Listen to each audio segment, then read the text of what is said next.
Assalamualaikum warahmatullahi wabarakatuh. Halo teman-teman, di kesempatan kali ini saya akan memperlihatkan hasil rakitan ojon dengan kapasitas 20 gram. Di sini kita bisa lihat sendiri. Di sini saya menggunakan tinta yang dipakai biasa untuk cap jempol. Ini kita campurkan kepada air yang sudah saya sediakan untuk membuktikan apakah ojon ini bekerja dengan sempurna atau tidak.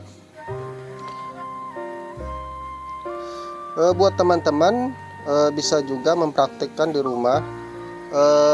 Untuk kapasitas 20 gram seperti ini, kalau cuman untuk merubah warna yang seperti yang saya campurkan, itu tidak memakan ataupun tidak membutuhkan waktu yang cukup lumayan lama.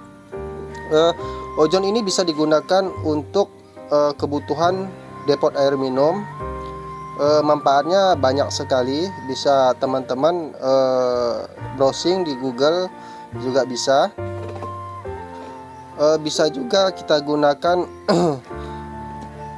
untuk membunuh bakteri, virus, dan kuman yang ada di dalam ruangan. Bisa juga kita pakai ojon yang seperti begini. Di sini ojon yang saya gunakan kapasitasnya 20 gram. Ini saya beli urayan, terus saya rakit kembali, dan di sini saya ingin memperlihatkan kepada teman-teman untuk hasil uji cobanya. Ini hasil uji coba untuk kesekian kalinya. Untuk uji coba ini alhamdulillah hasilnya cukup memuaskan. Jadi buat teman-teman yang ingin punya ojon untuk depot air minum, bisa gunakan ojon yang seperti ini. Selain harganya lebih relatif murah dibandingkan ojon yang sudah jadi paketan, alangkah baiknya kita rakit seperti begini.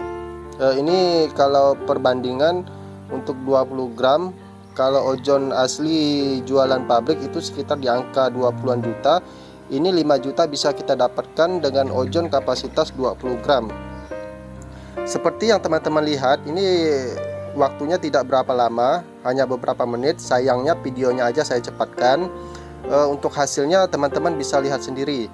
Air dari yang berwarna biru seperti yang ada pada video saya, dan sekarang hasilnya cukup lumayan bening. Oke teman-teman, semoga video dari saya bermanfaat. Assalamualaikum warahmatullahi wabarakatuh.